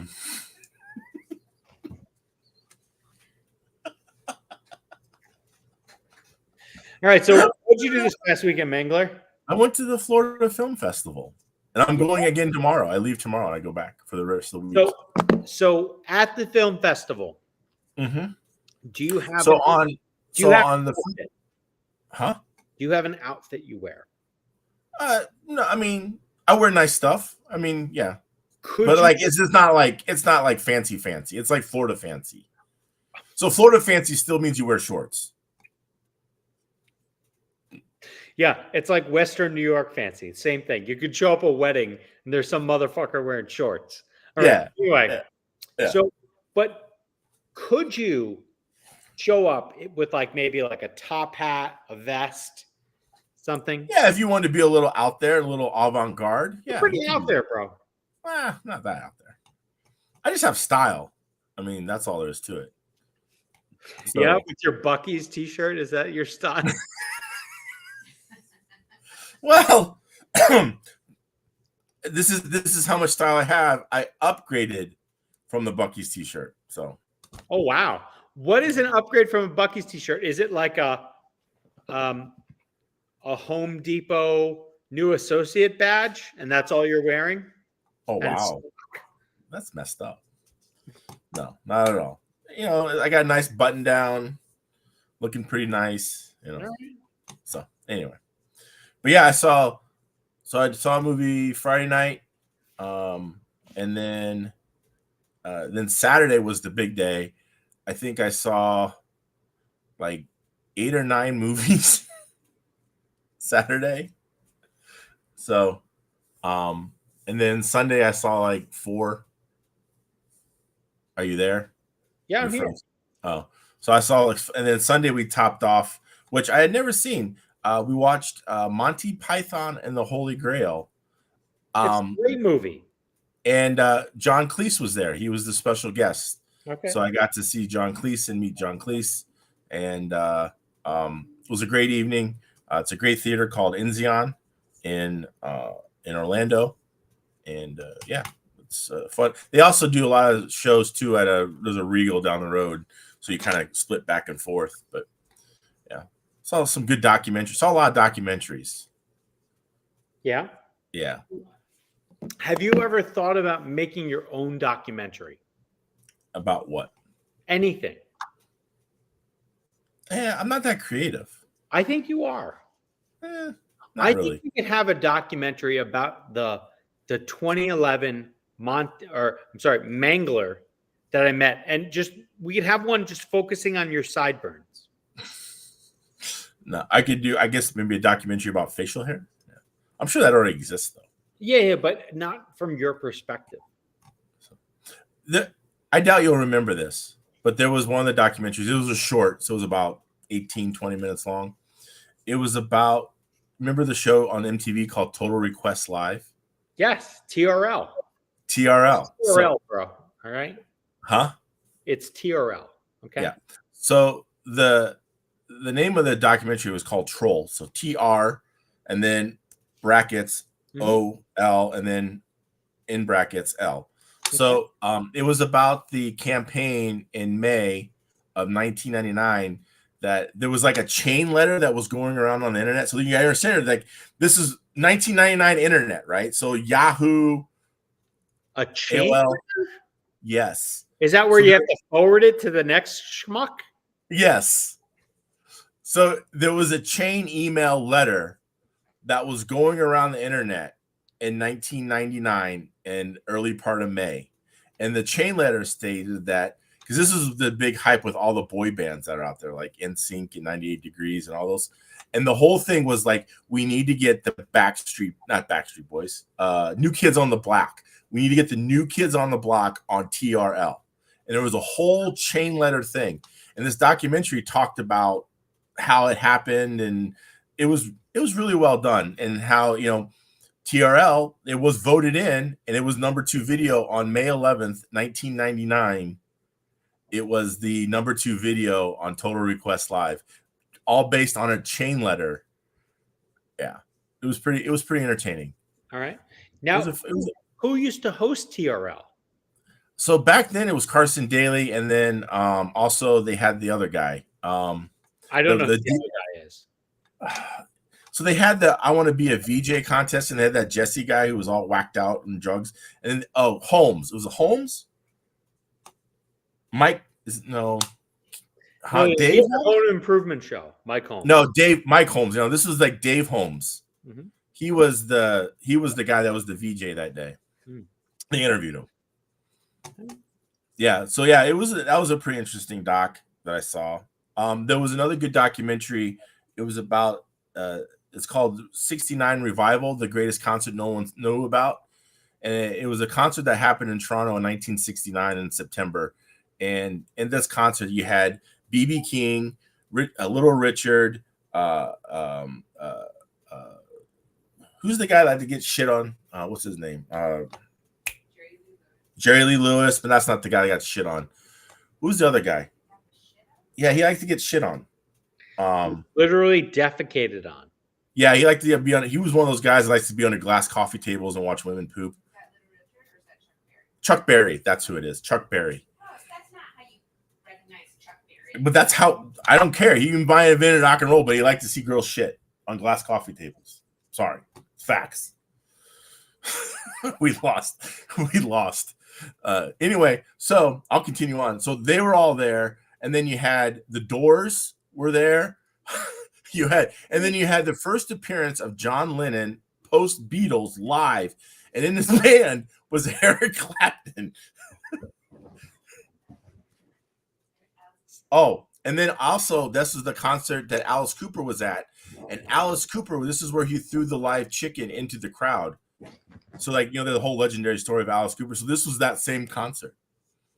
Sounds great. It was a great documentary. If everyone can get a chance to watch it, it's tremendous. It was funny. Like, they had to get money from this Detroit biker gang So what's it called? Revival 69, the greatest rock show no one saw or doesn't remember or whatever. Yeah. So anyway, it was a great, and then it was a great documentary. Revival 69. It's called The Concert That Rocked the World. Okay, that's the tagline. Fuck, I don't know. But yeah, it was good. There was a local, the Detroit motorcycle club. They had to go to the lead guy of that to get $25,000 to pay the Doors to show up and play. So I'm a big Doors fan, so I would like that. Yeah. The problem, you know what's funny is they had like these people that came in and did a lot of footage and everything, but they didn't record the Doors because Morrison was like, "Look, we don't want to be recorded." So they got a lot of audio, but they don't have a lot of video of it. Mm-hmm. So, but no, it was good. It's a good doc. The other doc that was good was called Don Beach, the god of, or the something of Tiki. Yeah. There was a rock and roll revival show. Yeah, we can't play that. We'll probably get stop. We'll probably get cut off. I think you can do anything for a few seconds. It's fine. Yeah. But it's called Don Tiki. The Don of Tiki. And it's about this guy who was like the most interesting man in the world and how he brought Tiki culture to the United States and made it popular. It was pretty interesting too. I know you're out of. Yeah, this was the second four. You're getting bored. I'm bad. Not that I'm bored. It's just, hey, the numbers are pretty good. We're at 23. We only had a max of like 25. People like to hear you ramble, apparently. I mean, I think they're all in the Chuck Berry. I mean, that's they're all about the facts and about like dudes watching girls poop on glass. Yeah. Who knew it was a thing? I'm not either. So. But apparently some people are. He's not the only one. There's somebody else, but I can't remember him right now. Okay. Mm-hmm. Any case. Sounds all great. Right. So this weekend, I got more of that to look forward to. Are there more like chicks pooping on glasses and you watching? No. Just documentaries or movies in general. Okay. What's her name this weekend? Natasha Lyonne will be the special guest this weekend. Yeah. Yeah. And who's that? She was in Orange is the New Black. She was in the Poker Face, which is was a recent show. She's been in a lot of things. Yeah. She's like that little short blonde that's kind of got the raspy voice. So she smokes a lot of cigarettes? I guess. I don't know. Okay. Yeah. Apparently, some of our guests think that's fucking disgusting, Mangler. And they're also. I mean, I'm not judging. I mean, I'm just, do what you want. And they're also worried about us losing monetization, but we don't have any. We don't have any, so there's nothing to lose. Yeah. So, because what you need to do is help us by liking and subscribing. All right. Last time when we talked, we were at 400. We bumped up to 404. Yeah. Let's see where we're at right now. Still at 404. But hey, that's 402 more than us two. Yeah. So like, subscribe, share. Yeah. Yeah, she's the new Old Navy chick. That's right. Does she have a performance fleece? Probably. Yeah. I'd probably hook her up. I don't know anything about Old Navy since like basically maybe 2000s, because the 90s were all about the Gap and you cinch it. Yeah. I don't know anything about Old Navy since the performance fleece. So. I don't think I've ever been in an Old Navy in my life. Come on. I can't say that I ever have. Yeah. No. So Greg, it's only 96 more and then we're going to get singlet. There's been no conversation about thong. No. We're good. Yeah,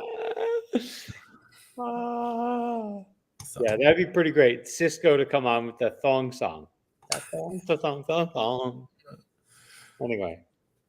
All right. This has been an hour and 54 minutes of solid, now 55 of solid gold. All right. 30-10.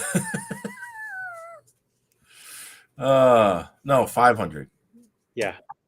Anyway, no, but that's when we'll make money. 30-10. People and other people just have bad memories. They're saying singlet's supposed to be now at 400. That's not true. No. That's fake news. Yep. Unlike Chuck Berry. Yeah. Anyway. All right. Mangler, I appreciate you. I appreciate your I'm not going to say your sensibility, but your charisma and your charm Your Riz. Say Riz. and your boyish. Riz. Your Riz. I don't know what that last thing was. What was the I last don't either. I was just told to say it.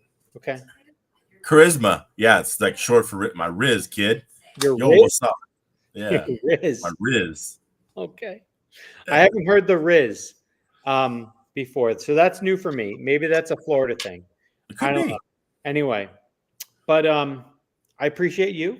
I appreciate I appreciate you, man. I appreciate Slash in the audience. Yes.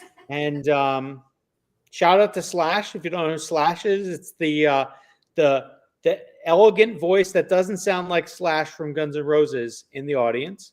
Yeah. And Well, Slash never talked. what's that?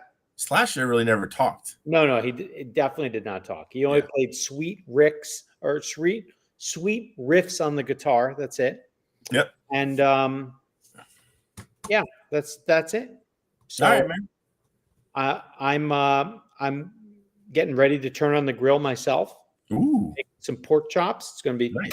beautiful. Are you going to be dining alone again tonight, or? Oh no.